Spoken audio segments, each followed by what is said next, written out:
Assalamualaikum warahmatullahi wabarakatuh. Perkenalkan, kami dari kelompok 4 akan mempresentasikan hasil diskusi kami yang berjudul Media Informasi, Sumber Informasi, dan Etika untuk Pemecahan Masalah dalam Kehidupan Sehari-hari. Sebelumnya, perkenalkan kelompok kami. Yang pertama, Jihan Hasna Hanifah. Yang kedua, Rizky Alif Nur Fajri. Yang ketiga, Diah Rahmasari. Yang keempat, Arimbiani. Yang kelima, Tamara Al-Mahammah. Dan yang terakhir, Lailatuz Zakiyah. Langsung saja masuk ke materi yang akan disampaikan oleh para pemateri. Waktu dan tempat dipersilahkan. Ya, di sini saya akan menjelaskan tentang teori representasi media. Representasi adalah salah satu pokok bahasa dalam kajian media. Representasi adalah bagaimana media menggambarkan suatu objek fenomena. Seringkali, suatu bentuk representasi yang dibuat oleh media diperdebatkan tingkat keakuratannya dengan fakta dari realitas kejadian yang digambarkan. Hal tersebut penting dilakukan untuk mengetahui kredibilitas dari media tersebut. Hal menjelaskan bahwa representasi tidak dibentuk setelah suatu fenomena terjadi, melainkan representasi itulah yang memberikan makna kepada fenomena tersebut. Sehingga dapat dikatakan bahwa representasi yang dibuat oleh media bukan sebagai refleksi dari kejadian yang memiliki arti tertentu, melainkan merekalah yang membuat artian tersebut, objek tersebut.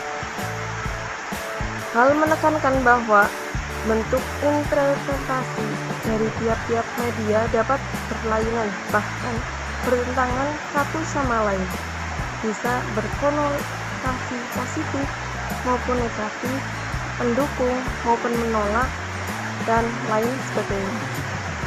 Ia memfokuskan peran media sebagai pemegang kendali atas makna dari fenomena yang terjadi, sehingga media memiliki kekuasaan penuh dapat membuat realitas bagi masyarakat luas berdasarkan pemikiran, ideologi, dan kepentingan mereka masing-masing.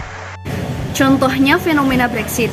Brexit merupakan sebutan untuk penarikan diri Britania Raya dari Uni Eropa yang terjadi pada Januari 2020. Fenomena Brexit menghasilkan kubu yang berbeda pikiran.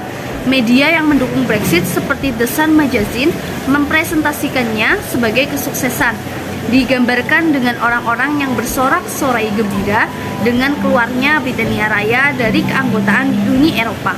Di sisi lain, The Guardian yang menilai keputusan tersebut sebagai suatu kerugian, menggambarkan kejadian tersebut dengan atmosfer yang menyedihkan. Kedua representasi tersebut merupakan contoh dua bentuk representasi yang berbeda. Keduanya memiliki pesan dan konotasi yang berbeda. Meskipun keduanya menggambarkan fenomena yang sama, tergantung dari sumber yang mereka gunakan, masyarakat bisa mempunyai perspektif yang berbeda-beda.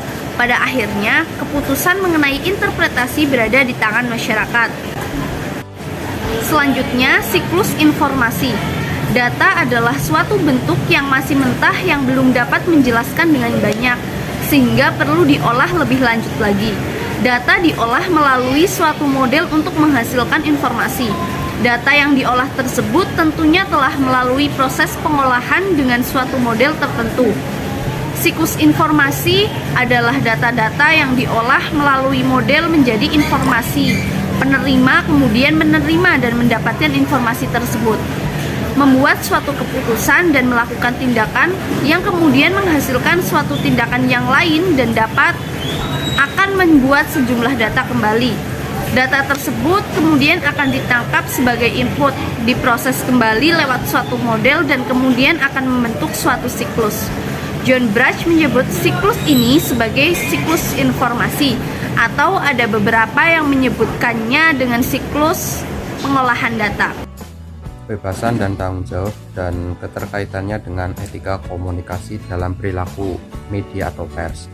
Kebebasan secara filsafat adalah kemampuan manusia untuk menentukan dirinya sendiri. Kebebasan lebih bermakna positif dan ada sebagai konsekuensinya dari adanya potensi manusia untuk dapat berpikir dan berkehendak. Tanggung jawab secara filsafat adalah kemampuan manusia yang menyadari bahwa seluruh tindakannya selalu punya konsekuensinya.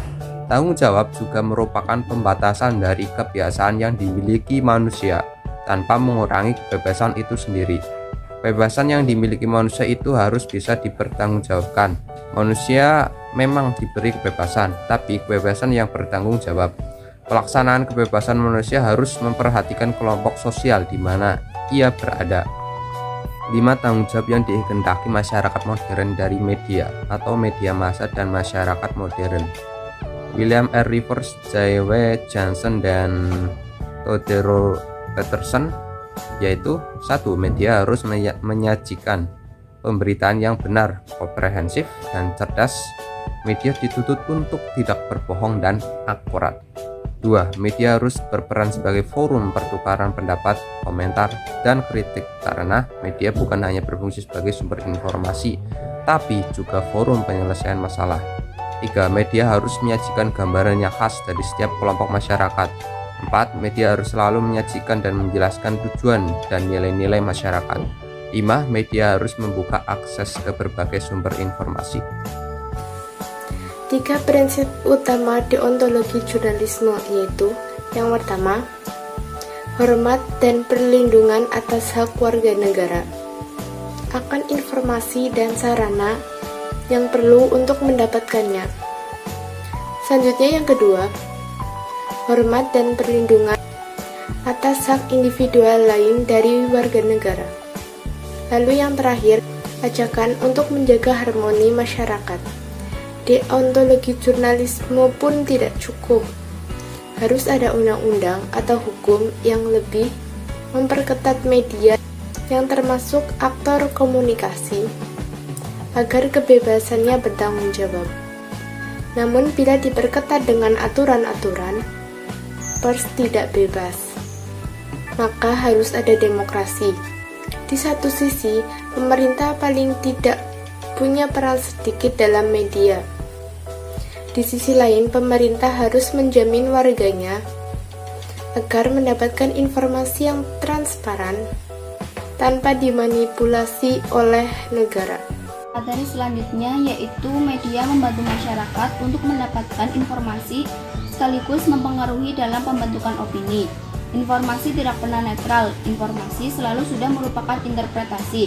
Informasi merupakan hasil rumusan kebebasan berekspresi yang telah diarahkan oleh visi tertentu tentang realitas. Selama prinsip pluralitas ekspresi dihormati, yaitu sebagai ungkapan tentang beragamnya visi tentang realitas, prioritas yang diberikan pada kebebasan berekspresi akan menjadi penyeimbang terhadap hegemoni satu realitas tertentu saja.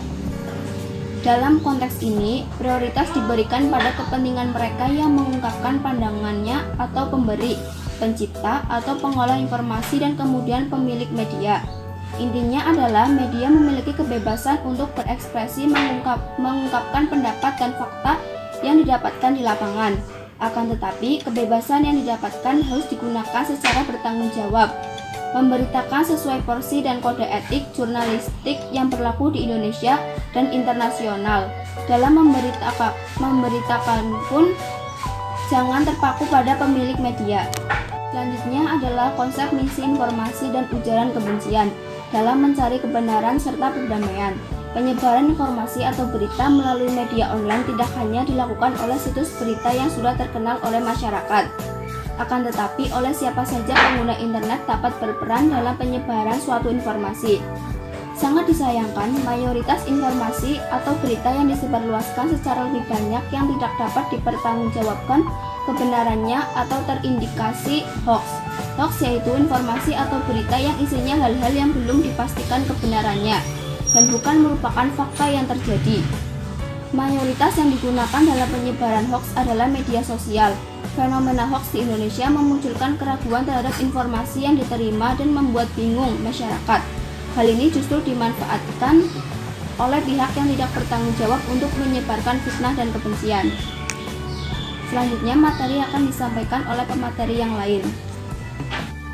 Selanjutnya, Rian Arista dalam Rudi 2017 dari analisis Political Web berpendapat bahwa terdapat 3 faktor masyarakat Indonesia sangat mudah terpengaruh oleh berbagai konten hoax, yaitu pertama, minat baca masyarakat yang masih sangat kurang. Kedua, tidak memeriksa kebenaran dan keaslian berita tersebut.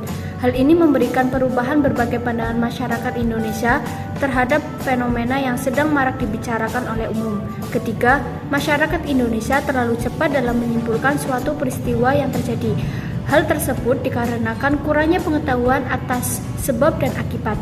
Ketika hal tersebut terjadi, dapat disimpulkan bahwa kurangnya niat dalam mencari tahu hal yang lebih jelas.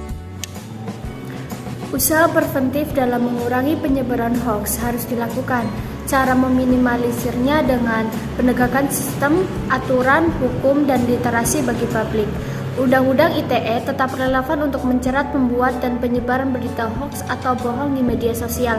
Di samping itu, Kominfo bekerjasama dengan aparat hukum yang berwenang dan kampus untuk memetakan sumber berita hoax. Saya kira bisa dilacak. Penegakan hukum bagi pelaku berita hoax kelas kakap tetap yang utama. Awang Darmawan, wawancara 2017. Ada 3 usaha pendekatan yang diperlukan untuk meminimalisir penyebaran berita hoax di masyarakat, yaitu pendekatan kelembagaan, teknologi, dan literasi. Pendekatan kelembagaan dengan selalu menggalakkan komunitas anti-hoax. Dari sisi pendekatan teknologi, dengan aplikasi hoax checker yang dapat dipakai oleh masyarakat untuk mengecek kebenaran berita yang berindikasi hoax. Pendekatan literasi dan gerakan anti berita hoax ataupun sosialisasi kepada masyarakat mulai dari sekolah sampai masyarakat umum yang ditingkatkan dan digalakkan bukan saja oleh pemerintah tetapi juga oleh semua lapisan masyarakat termasuk institusi-institusi non-pemerintah lainnya. Sekian dari kelompok kami, kurang lebihnya kami mohon maaf yang sebesar-besarnya. Wassalamualaikum warahmatullahi wabarakatuh.